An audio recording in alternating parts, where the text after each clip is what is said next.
A coffee served with a biscuit. Yeah. You don't get that very often. No, it's a old-fashioned place. I feel like in some ways. Yeah. They have free crusts. Free crusts. Yeah, for your soup. Oh, right. Yeah. Just a basket of like ends. That's cool. Yeah. I like that.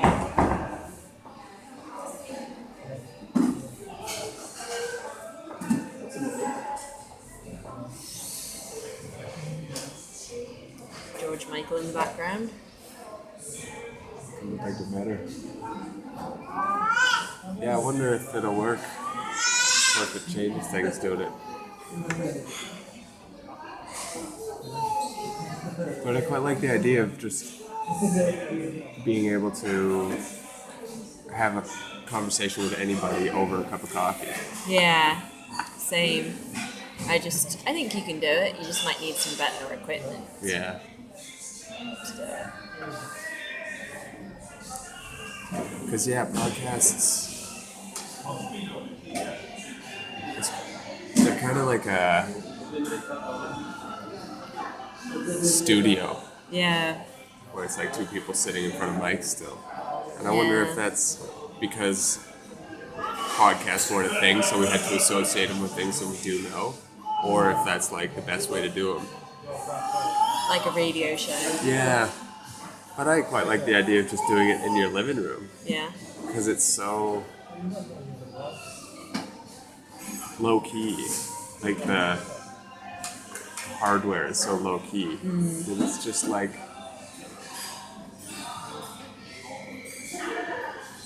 I don't know. You're almost making your day-to-day life content, I feel like, with the internet and social media. You're making your day-to-day life content for social media. Yeah. For an audience, I guess. Where it's like...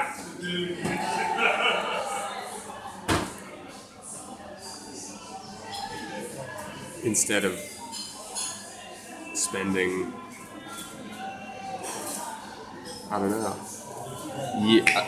Months on a painting, you just take a quick photo and put it on your Instagram. But you take like 1,000 for the one that people would have done. Or nobody did, I guess. And well, I guess the thing that people are struggling with now, and that brings a struggle of, is where's the separation between like private and public and work and life. Yeah. Because I don't know if it's good that all of your life would be content for something. Or I guess it's hard to talk in terms of good and bad, but I think there's something to be said for having a delineation, maybe, between... Or what about if the problem at the moment is the blurring, but imagine a future where everything you do is uploaded and somehow it's quantified and you're paid for how much positive or creative content you've added to the world. Or you're just paid for what you do day to day, but through a rating system of some kind. So it's like... But then, so none of your life would ever just be off air. Yeah. Like the Truman Show. Yeah, but I guess people wouldn't have to watch it. No, but there's always a sense that you're being judged or valued against what you put up and out, which I think is... I don't know, it's so hard not to get into like cynical, which I think is part of the problem with like now people feel so much that they're being judged on what they put out into the world. Yeah. And they, I don't know, people do put out skewed perceptions of what they're doing. Yeah, do you think we feel judged by it, or do you think we judge our own content to the pros or to everyone else? We judge ourselves for what we're putting out. Yeah.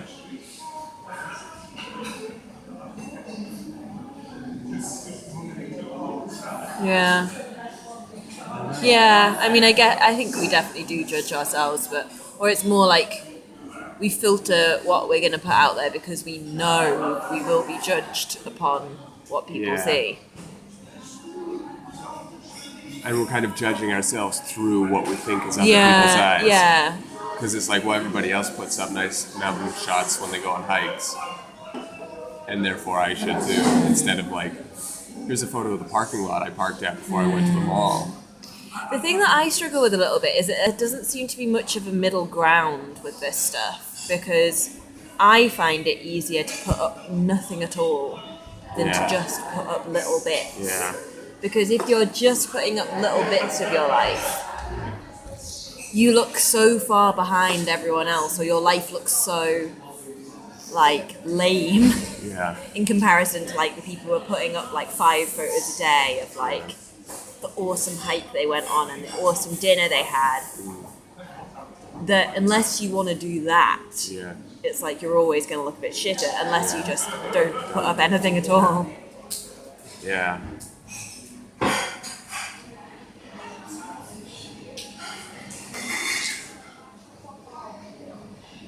I get the feeling then, though, that you're living for the photo.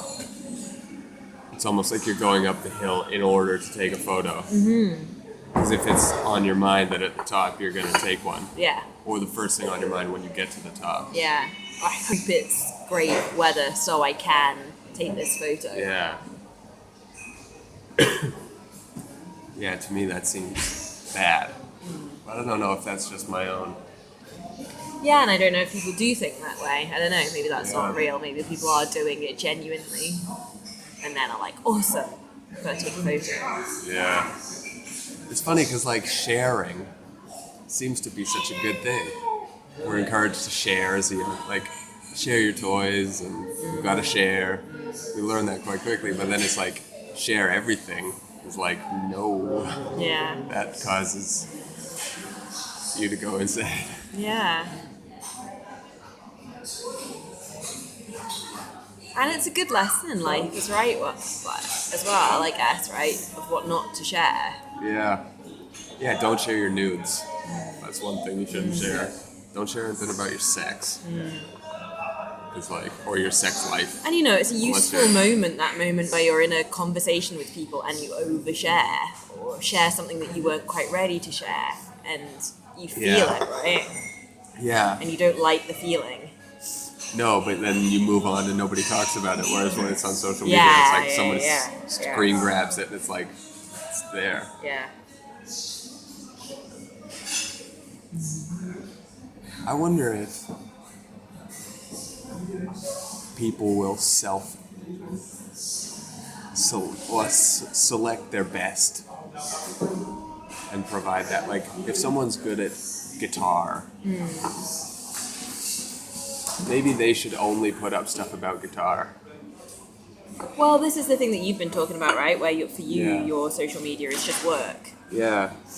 And I do think that's quite a helpful way to see Yeah. it. That if people could choose a bit of themselves that Yeah. they share, Yeah. that's either in need of, you know, development, creativity, endorsement, Yeah. you know, I think that might be quite good. It's like, what would you actually share to a room full of strangers? Yeah. Or what about your life do you want to share and have people support and endorse?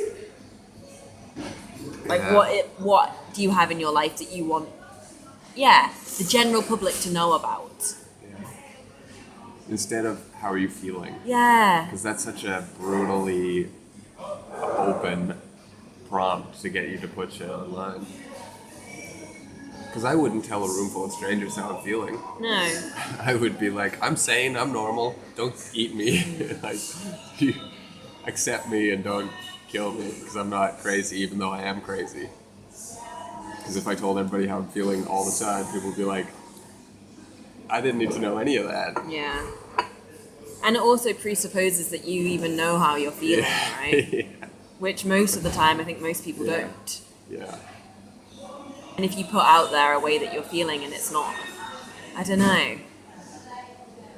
I know that if I say I'm feeling one way that I'm not really, it fucks me up a bit. Yeah. You know, it's like a lie. Yeah. And a well-meaning, honest lie in some ways. I just didn't know how I was feeling and I tried to give it a label and it hurt Yeah. to do that. Yeah. Yeah. Yeah. I do think there's like a bit of it, I don't know, part of me feels like it comes back to this sense I have in general of people not really being able to distinguish or know very sensitively when they're uncomfortable and when they're experiencing like discomfort and what people do with feelings of discomfort and pain.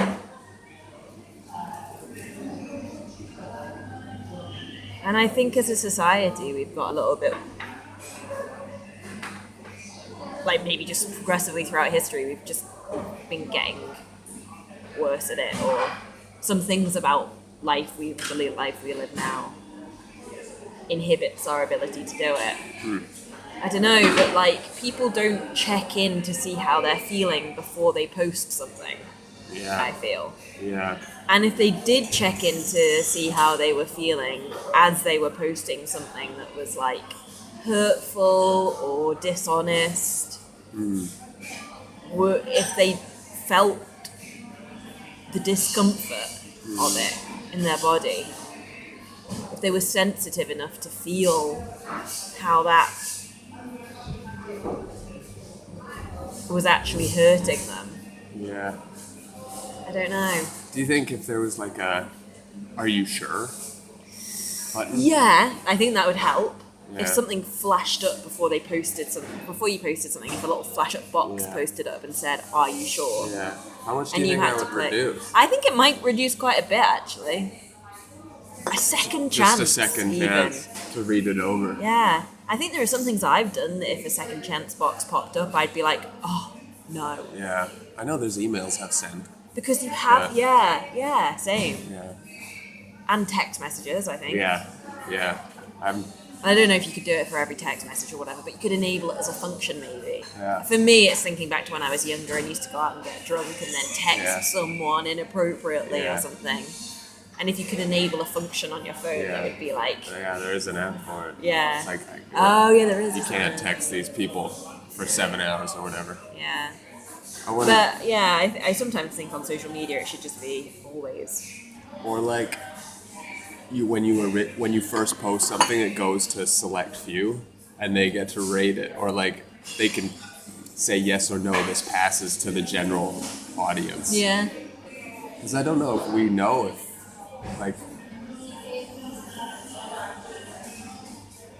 we use the people we're close to, friends and family, to tell us when we're acting crazy or not. Yeah. Like, not consciously or unconsciously, but like they nudge you back into line by like raising an eyebrow or being like, "Oh, really?" Yeah. Instead of saying you're acting crazy. Yeah. But having that tight group see all your shit first and then be like, "Yeah, that's good," or like, "No, that's gonna piss a lot of people off because you were crazy." Yeah. But just the fact that you can say something in your pajamas, in your bed, in the most seemingly isolated place, to however many fucking people you've got, who you've never met. It's like walking into a room and just in your pajamas and being like, "These are my crazy thoughts. These are the thoughts I don't even tell people. I just type into this weird mirror-like thing."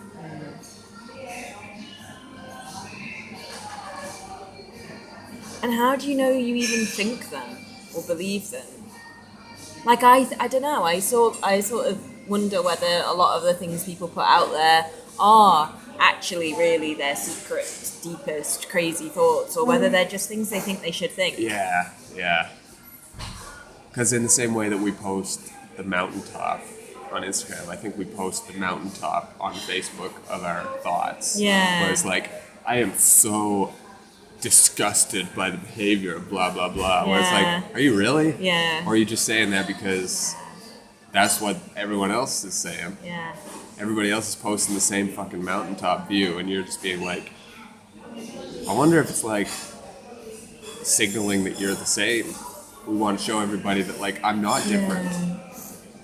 I eat breakfast But then by doing so, then you enter into like the competition side of things, where it's like, well, that fucking breakfast looks so good, and yours looks like fucking nothing.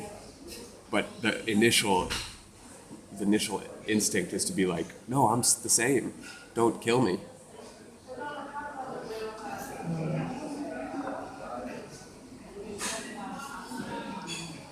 Yeah.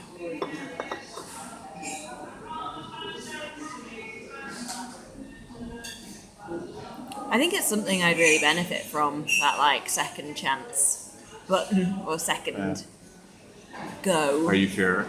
Yeah, because I wonder if it started being a thing that we had to use every day on social media or our apps and stuff, if it would start making us actually behave differently. Because I know some of the worst feelings I've had in my life are when I've made some kind of blunder through not thinking enough. Yeah. Like one happened just the other day at work where I just like fired off an email because I was like panicked about something that like maybe was going wrong, and just fired off an email like to a bunch of people, and then had like someone above me just be like, no, you shouldn't have done that. Now we've got to try and undo that. Yeah. And I think it's a shame that it has to get to that point where it's like, okay, that was a mistaken impulse and thought you had. And it's okay to have had that mistaken impulse and thought. But it's not okay to have acted on it and to then have to undo it. Like, obviously, it wasn't like I lost my job over it, but, you know, it's a shame that it went to... And if it could have been like, you could instantly get this decision or thought reviewed.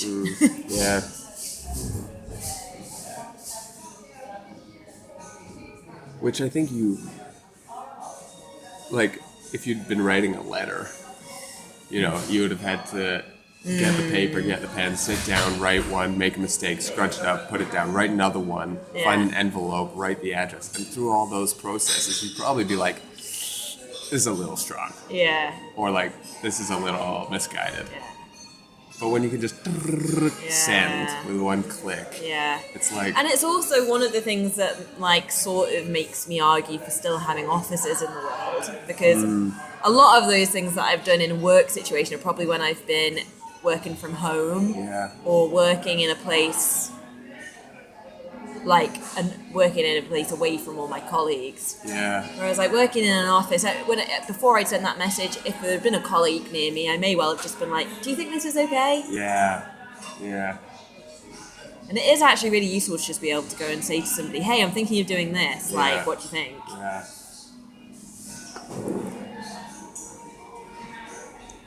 So in the same way that Tinder works, where you both have to swipe left, it's left. I don't know. If you want to post something on social media, you need to say submit, and then you need to send it to someone else who also needs to click submit. And if you both click submit, it gets posted. I think it would be good. Or just at like, and this is something that's the workplace I work are trying to do this, where it's like, managers could have more understanding and more specific knowledge of the people that they're working with to know that, right, something that this person does when they're stressed is instinctively send off things that they haven't thought about. And for someone else, it might be something, you know, something different. When this person is stressed, they will snap at all their colleagues or overshare emotionally. And knowing that about that person, like, so you have to spend time doing almost like personality check-ins with your manager. You know, what I want to do with my line manager is be like, okay, I know I do this. So every time I've got something where I'm not quite sure about it, I have to send it to you for a review first. Or I have to not send it for 30 minutes so that I can do something else and think about it. I wonder if self-regulation is the ideal instead of having to use someone else. Because then it's like, become over reliant maybe, Yeah, and yeah. it just slow everything down Of by course, so much. yeah. Or even just like when you send something, it takes 30 minutes to actually send. And then it's like 29 minutes, 50 seconds have gone by, you're like, no! Yeah. Delete. Yeah. I'm going to rephrase that. Yeah. A delay. I think the instantaneousness of shit might be fucking with us. Yeah. Because it's too quick for us. And our emotions, you can change emotions, so in 5 minutes you can have 12 different emotions. And if you rattle off a post for each 12 of them, by the end of 5 minutes, people are going to be like, so what's up? Yeah. Like, but you could have destroyed your career in one of those emotional changes. Because sometimes you just want to fuck shit up. Yeah. You know, you just want to prod someone that you know you shouldn't prod. And that quickly passes and you don't prod that person. But if you can just do something so simple as post something, that you've already posted 5,000 things, so another one isn't that big a deal. Yeah. It'd be so interesting to see where it is in 10 years. If it's still Facebook, Instagram, Twitter, YouTube. I feel like Twitter won't survive. Yeah. Yeah. Is that because it's on words? Or? I don't know. I just have heard so many people recently, I feel like, saying that they don't use Twitter anymore. And they don't like it anymore. Yeah. Or it seems to breed something. Yeah. It does seem to be the most malicious Yeah. one, I feel like. And Yeah. the most, you see the most intense. And maybe it is because it's just words. And people can really, really say things that they don't mean. Yeah. And words hurt more, Yeah. I think.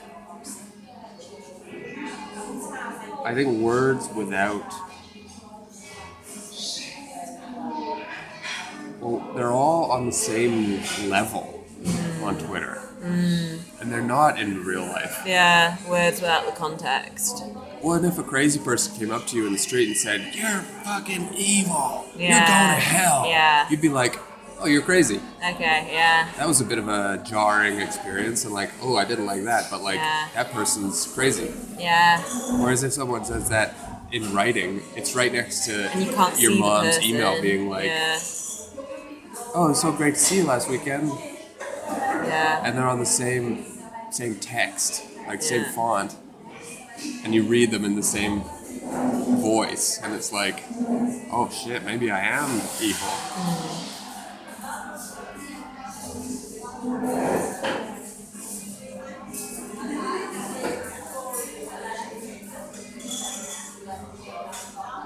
But which is weird because the written word offers so much opportunity to reflect before you speak. Because you can write, rewrite, edit. Yeah.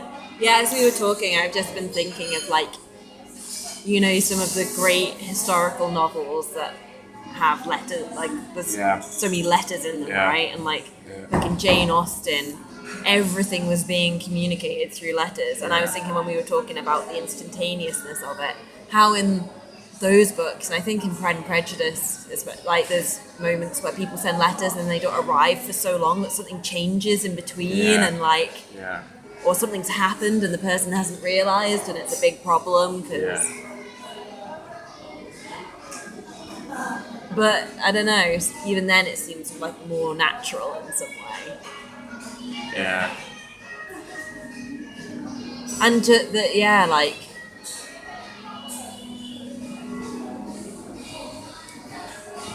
I guess when you couldn't talk on the phone or send texts or any of that, you had to write a letter to lay out your thoughts to someone that you weren't going to see. Yeah. And that was probably really helpful.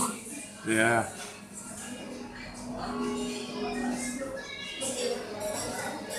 Putting your thoughts into words. Yeah.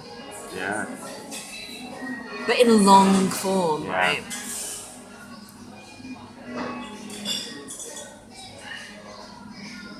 Yeah, like so many great thinkers had their collected letters published. Yeah. Whatever it is. Posthumously. Yeah. But imagine doing the collected texts. Yeah. It'd just be a fucking phone books of drivel. Yeah.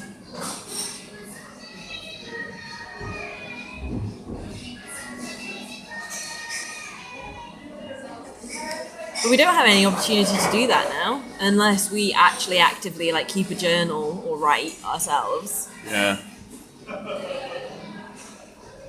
Or we happen to have friends who agree and want to write letters as well. Yeah.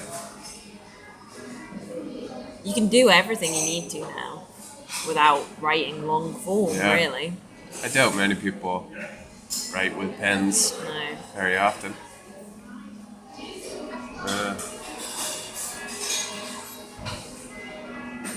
But I think that's one reason Twitter is such a shit show at the moment. I think people don't sometimes realize how powerful the written word is. They think it's like saying something to friends, and it's really not.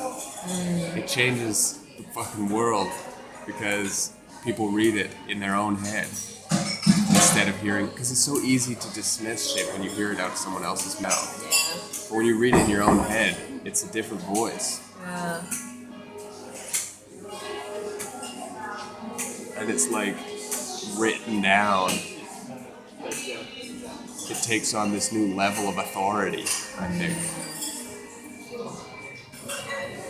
And they're saying like horrendous shit that they would say with their close drinking buddies on a Friday night, just to get a rise out of them because it's more entertaining arguing than it is agreeing about shit. But like,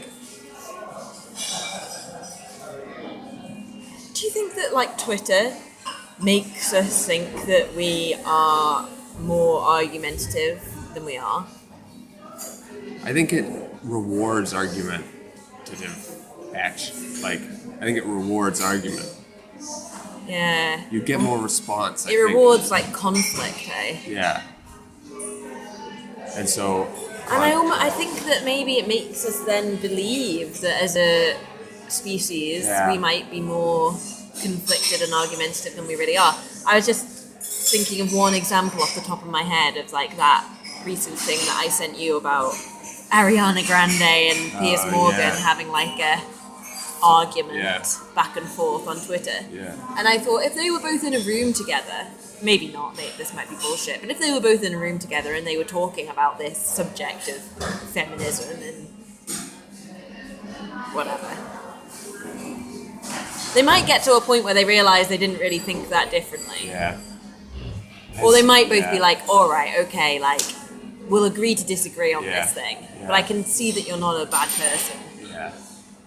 Whereas, like, what actually it looked like was two people on opposing sides trying to, like, nitpick at each other and, like, just like a classic quarrel. Yeah. It was like,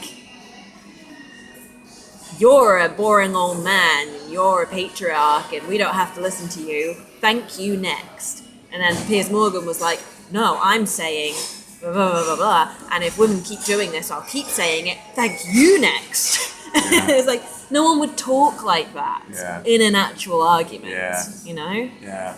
It's But because you can like just rhetoric. like... Yeah, it's like, that It's debate like, thing. Yeah, it's like the fucking... I don't know, I imagine that's like a Socratic kind of... Yeah. Like, just showing off one's verbosity. Yeah. And being able to, like, tie the other person in knots using your words. And it's celebrated. But not even that sophisticated because you don't have that many words to do that in. Yeah, it's so reductionist. Yeah. It's like lowest common denominator. Yeah. It's like who gets the wittiest last word kind of thing. Yeah.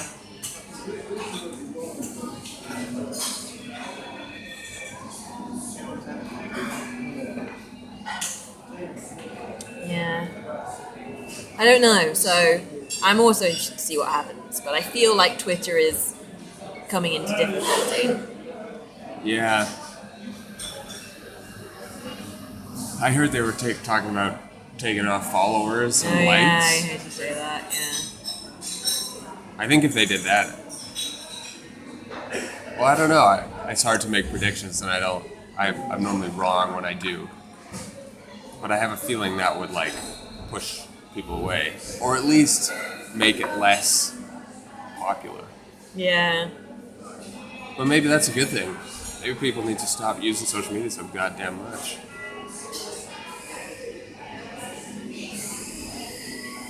Yeah.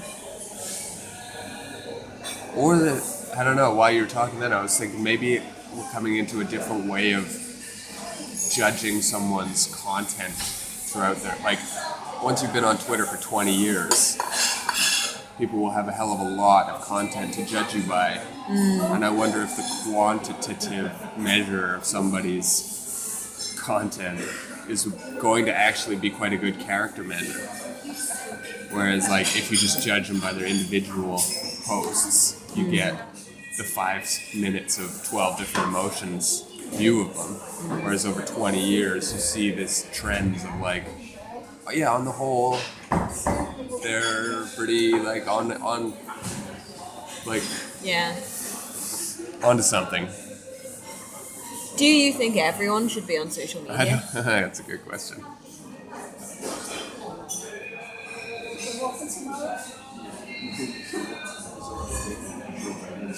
Yeah, because that's how we get the good ones. Okay. I think everybody would have to be on it in order to, like... Because at the moment there's a disparity, I guess, between people who are posting, a lot of people posting shit, Yeah, and a few people are posting good really shit. good, useful Yeah, stuff. yeah, I do feel like that's a disparity at the moment. yeah. Well, like, a hell of a lot of people play guitar, and I only know, like, 6 of their names. Alright, yeah. Yeah. Yeah, because an issue I have is that, like, so I follow a lot of yoga Yeah. on Twitter and Instagram and all of that. And I don't like a lot of what I see Yeah. because I feel like it's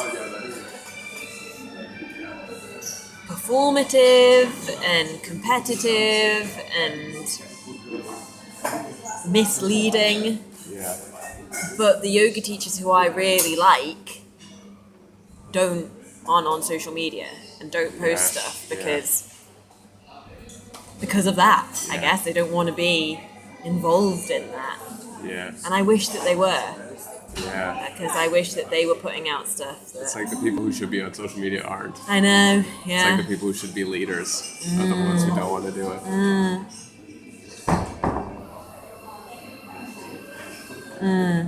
That's interesting. I wonder what would happen if people made a social media account for someone else. So it's like Yeah. everybody else's documentation of this one person. Well, yeah, and I think that does happen to a certain extent. Like, this is just one example, and I'm not, like, her biggest fan, but there's a yoga teacher called Donna Fahy, and I tried to find her on Instagram, and she's not on Instagram, but there's a Donna Fahy hashtag, and people put up stuff to Yeah. do with her, Yeah. and stuff that's sort of about her.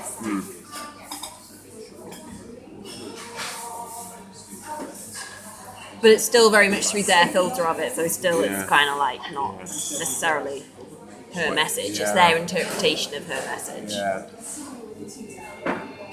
So I don't know.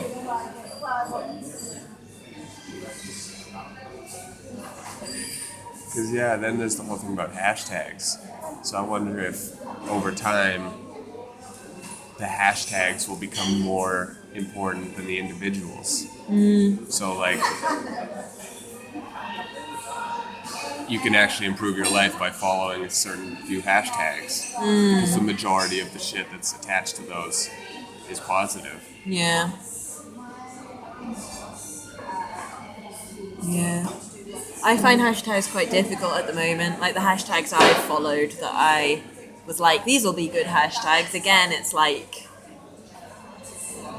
there's such a range in there. So like the embodied hashtag Yeah. is actually quite a lot of people doing performance yoga. Yeah. And I'm like, or just doing really crazy stuff that I just don't. Yeah. Or maybe the algorithms will be the best thing. It's like over 20 years of harvesting your data, they'll be able to actually figure out what you do really like. Yeah. And Yeah. select the content accordingly. So it's not other people. It's almost like the hashtags are being made for you.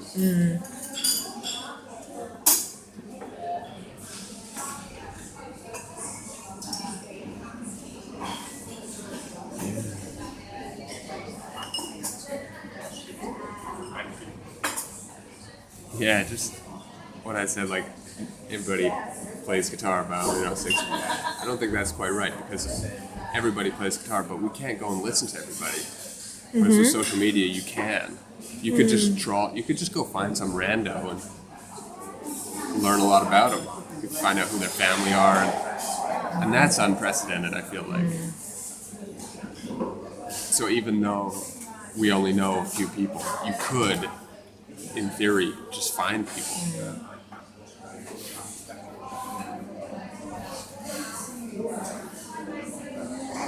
I just don't know. It's such a fucking interesting problem to have that anybody can put their voice out there for everybody to hear and read. Yeah. And that is unprecedented. Yeah. Yeah, it's a level playing field in some ways. Yeah. Which, no, people will be pissed off. It's not a level playing field. But yeah, because there's no... Well, I wonder if there is no real reason for some rando not to be found.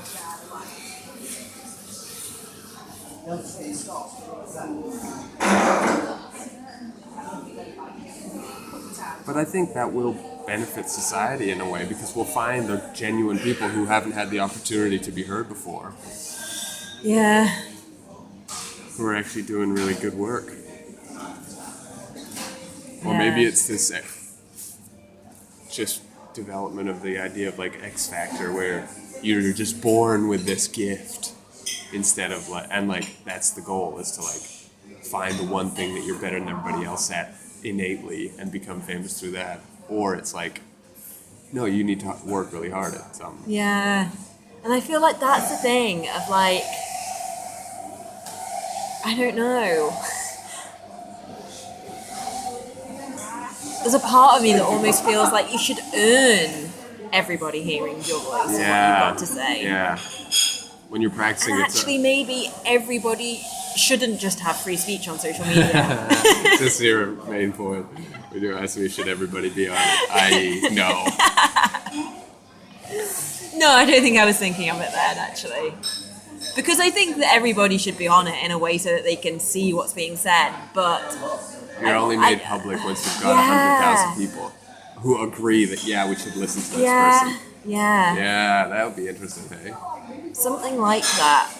Because I know what you're saying of we'll find the ones.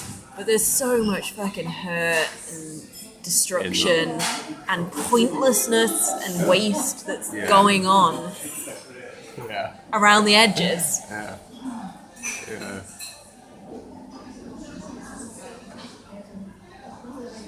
Huh. Yeah, I wonder if that would work. Your profile. You haven't got there yet. Yeah. Well, maybe that's kind of what does happen because nobody pays attention to you until you're at hundreds of thousands of views. Well, no one's paying attention to you, so you make one horrific, offensive comment in a place that matters, and boom, everybody cares. Yeah. And that's not a good way to get attention. No.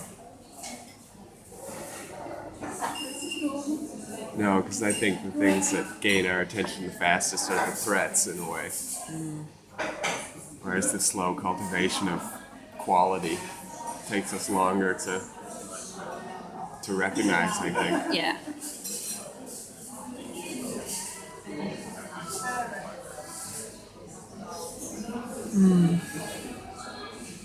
It would be good in a way if we all just had a 6-month timeout. It's we've had social media for a decade. We're going to pause it for a year just to see what people think. It's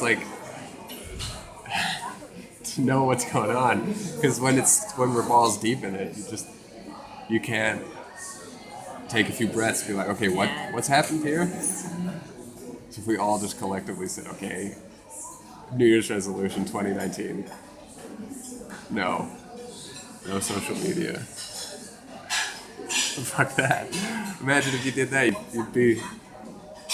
you'd feel like you're so far out of it. Yeah, I know. So everybody would have to do it. Because then it's like, I'm not missing out. He's so good. We realize how bored we get, how boring each other are. I'd much rather listen to 6 million people than...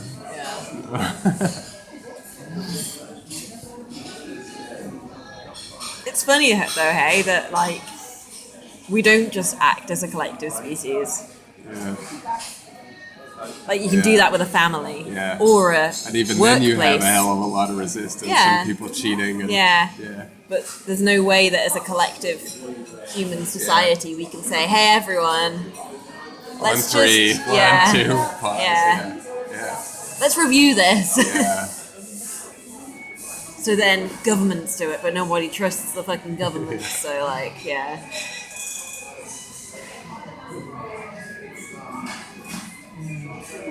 What are you reading at the moment? I'm halfway through Atlas Shrugged. Oh yeah. Which is super interesting. It's quite relevant to today, I feel like. I imagine people could find relevance in it to any time since it was written, though, because it's about individualism versus collectivism. And it was like, what, 20s, 30s? No, right after the Second World War. Oh, right. 48 or okay. 9. Yeah. I think she's just a hell of a lot smarter than me. So I can see the ludicrous things about what she's writing, because it's like raunchy as fuck. And that makes me giggle a little bit, because it's like, I thought she was super serious and like philosopher, and then there's these like hardcore sex scenes where the woman's getting thrown around the office.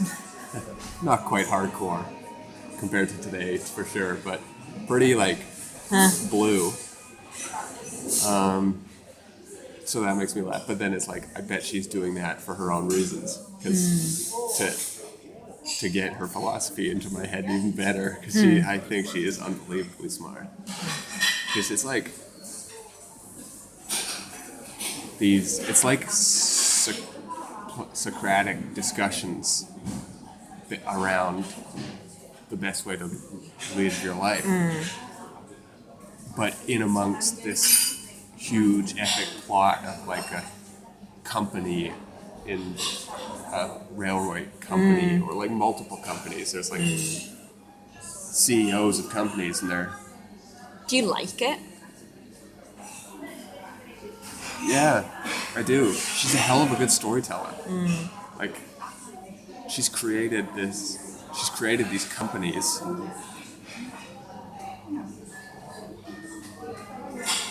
And I believe the character. Well, I don't really believe the characters. They're superheroes, for sure. They're gods among men, the ones she wants to be gods. But because of that, it's like looking at it's like watching a Marvel movie. Okay. It's like, whoa. Even though they're talking about like steel and like business, shit like that, it's still like her characters are so ideal that it's nice to look at. What do you think she thought of? Can you get any sense of what her thoughts about the war are? I just thought it's a good thing. I don't know.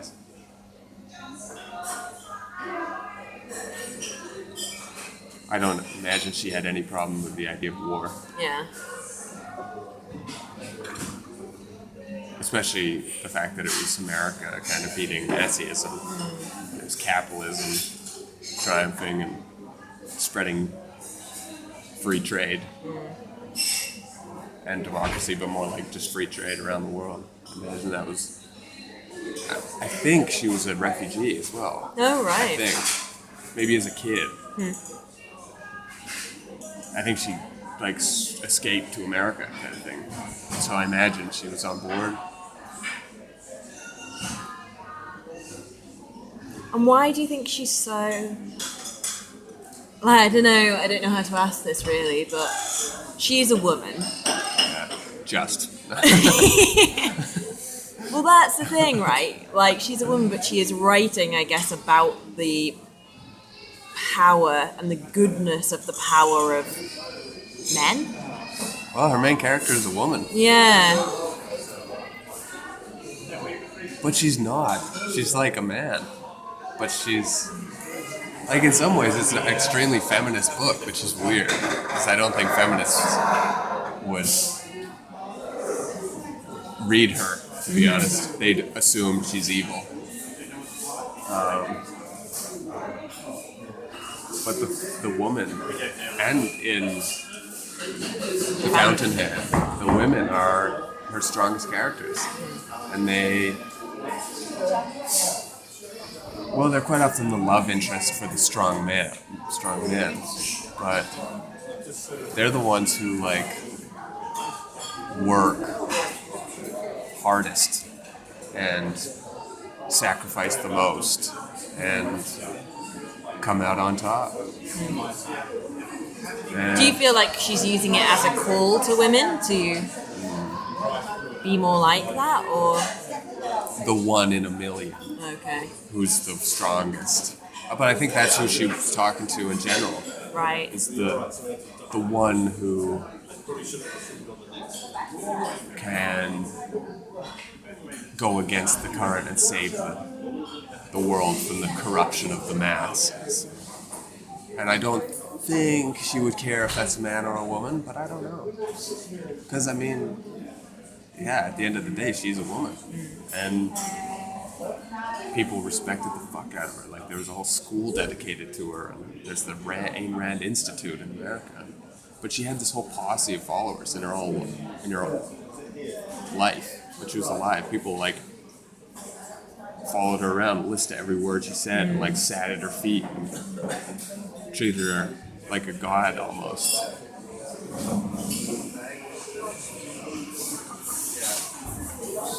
So yeah, it'd be so interesting to know what she... What do you think is the main thing you're taking out of it? Taking away from it?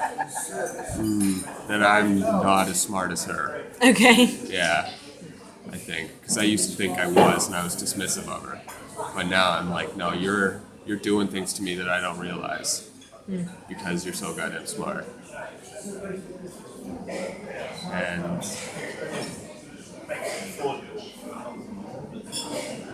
it's the first time I've come across the argument that it's okay to be selfish. And I've never... my knee-jerk reaction to that is like, get it away from me. Because it's such a... it's so abhorrent to me and like my upbringing. And she's just like, yeah! You'll save the world if you're... Right. if you sort of become the most selfish human being you can possibly become. And it lays out extremely good arguments for why that's the case. So, I'm not sure exactly what I'm taking away from it, but I think she knows, probably. I don't know if that's a great answer, but No, yeah. I'm halfway through, so I also need to get to the end. But it's... I think I know where it's going to go. Okay. Just because she's not one for surprises. It's not like... But then the other thing is, like, I don't know what she thought of her books. She might have been writing these as, like, satires. She did write a hell of a lot of, like, non-fiction philosophy, so she might be pretty articulate about what she thinks about her own ideas. Yeah. And I haven't read any of those, but, like, it's so easy to think that she's a villain because she was a proponent of these ideas. But she might have just known it would sell a hell of a lot of books. So she's one of the more intriguing readers I think I've read for a long time.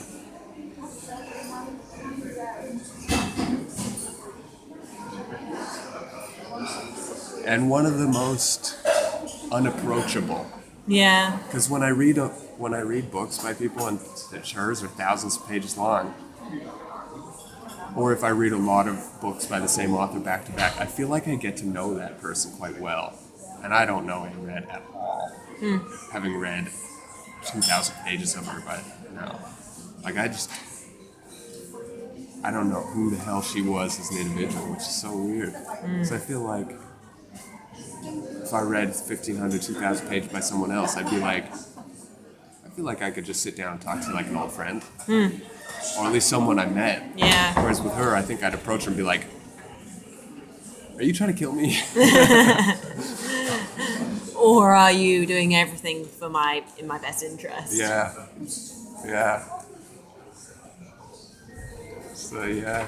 Yeah, that's interesting. It's really hard to go towards things that like you might not agree with, or that you just know that you probably don't agree with. Yeah, and that's why I think I picked her up, because everybody was telling me not to in a way. Yeah. Like when people talk about her, it's dismissive. I'm like, why the hell would you shouldn't read her. If you tell people you're reading her, it's like, why are you reading that filth or that dangerous shit? It's like, that's the reason why. Because I have so many, like I don't have, she is one of the names that I have the most preconceptions about, but I've never read her. And it was like, I need to know if these are right. Yeah. I wonder who else there is like that. George Orwell has come to mind as I talk. He's been... I feel like loads of people tell you to read George Orwell. Well, yeah, that's true. One of the writers about whom I have the most preconceptions. Okay. But yeah, everybody tells you to read George Orwell. Yeah. That's true. Mein Kampf.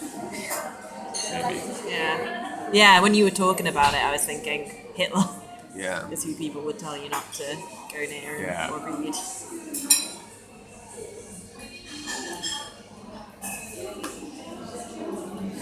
Jordan Peterson. Yeah, true. I told someone I read that and they were like, why? Why are you reading that? As in, you shouldn't. Yeah. I haven't had any difficulties yet having it in my signature, my email Oh, yeah. signature. Yeah. But maybe everyone who I work with is too polite.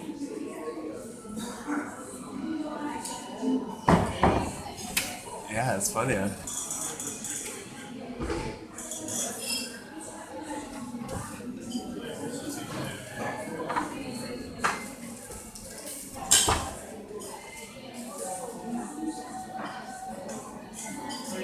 I'm thinking of like autobiographies of serial killers. Yeah, I know. I was You know? thinking that too. I'm trying to think of like authors who I would like never read, or people who have told me not to read. I feel like there's quite a bit about that with comic books. But that might be for different reasons. Yeah, But like, and a lot of people do still read them. yeah. They're like very popular. Yeah, and the popular thing might be a little different. So like, you shouldn't read that. Or like, why the hell would you read that? Yeah. And I feel like because so many writers fit nicely into those sort of left liberal humanists Yeah. slot, you know, where it's like they don't stick in people's craw. No.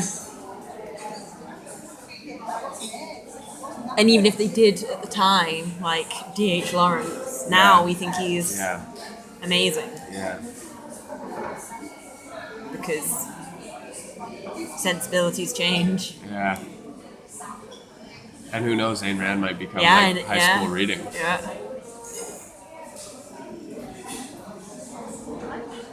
I don't know, do you think Hunter Thompson with the drugs? I mean, I don't feel any compulsion to read Hunter Thompson, but I know many people who have, and he's still got that kind of like. I feel like teenage boys forever will probably read Hunter Thompson. And I don't think people would be like, you shouldn't read that. It's like, oh, it's just that phase. Yeah.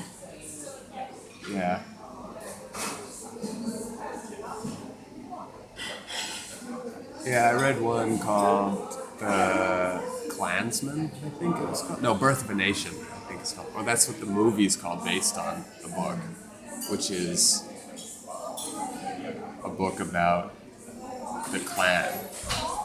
It's fiction, but it's like propaganda, pretty much, about the birth of the KKK. And it's like this sweeping historical novel about the end of the Civil War, based around this one family in the South. And it's a love story about the oldest son, I think. And he is the original Grand Dragon. Oh, right. And they kill a black guy in it who's like raped a white woman in this ceremony, and then they wear the getup that now we associate with the KKK, but it's from that book that the KKK got it. Oh, right. Because the movie based on the book, they all were wearing what we assume, like the hoods and the cloaks on the fucking horses. But nobody knows about that, so if I was reading that on a train, apart from the fact that it's a KKK guy on the front, I don't think people would like, if I just told people that's what I was reading, they'd be like, oh, what's that about? Yeah. And then you tell them, it's like, oh, what the fuck are you reading that? Yeah. It was shit. Yeah. It was just propaganda. Yeah, I can't remember the guy's name now. A.G. Dunbar or some shit. It wasn't that at all, but like some old school white dude name. And yet people will be like, why are you reading that? And maybe think that you are racist if you're reading that. Or like, Yeah. But that's interesting because it's like, well, shouldn't we be finding out more about these things in order to oppose them? Yeah. I think that the books that people tell you not to read are the ones you should exactly read because you need to know what they say. Yeah. You should read Mein Kampf if you're coming at it. Well, you need to, like, have your fucking armor on before you open that book because he is smart and he will change you and he will destroy you if you read it naively. And same with Ayn Rand. I don't know if that's happening to me right now, but we should have people in every generation read that book and tell us why it's wrong. So is it that we should be reading that book under some kind of supervision? Yeah. With somebody that we can talk to about it? Yeah, I think so. Because if you take it into your basement and just pour over it, he's going to win. If you're not prepared, Yeah, I think so. Because words are insidious. They get under your conscious and they change who you are. And these ideas destroy and kill your weaker ideas. And if you're telling me that Hitler didn't have some strong-ass ideas, you're insane. Yeah.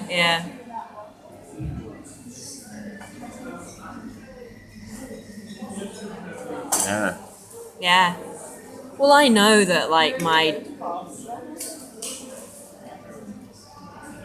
just the fact that I, went from being an atheist to very strong, like, reading the Bible and wanting to believe in God and really wanting, in a way, to be a Christian. I know that was a direct result of reading Wordsworth and Marilyn Robinson. Oh, really? Yeah. I know that,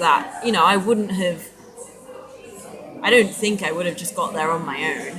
Yeah. They were writing in a way that made me believe that is a good thing to have in your life. Yeah. And that's it is really influential.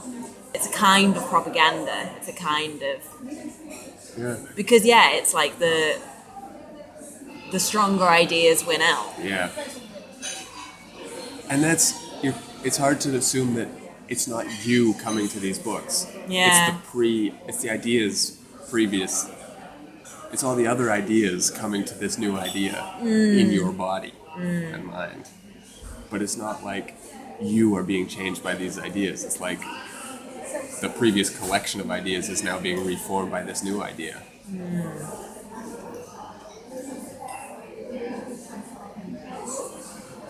So you already had some of that idea in you? No, but like, I'm just thinking about like the Hitler idea. We need to go soon.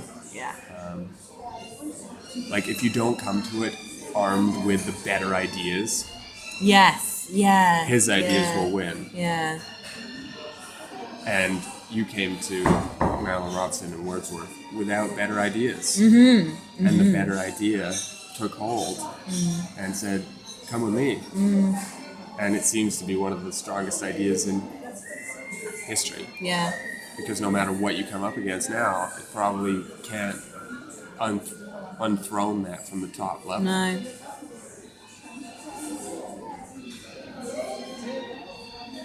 Yeah, and you shouldn't just be reading books that are oppositional No. either. No. You need to read books that have the good ideas Yeah. as well. And you need to constantly strengthen your armor. I use military jingo or lingo. No, but yeah. You need to constantly be reinforcing your foundation because There's a lot you of just need to. yeah, and there's a lot of dangerous ideas out there. Yeah.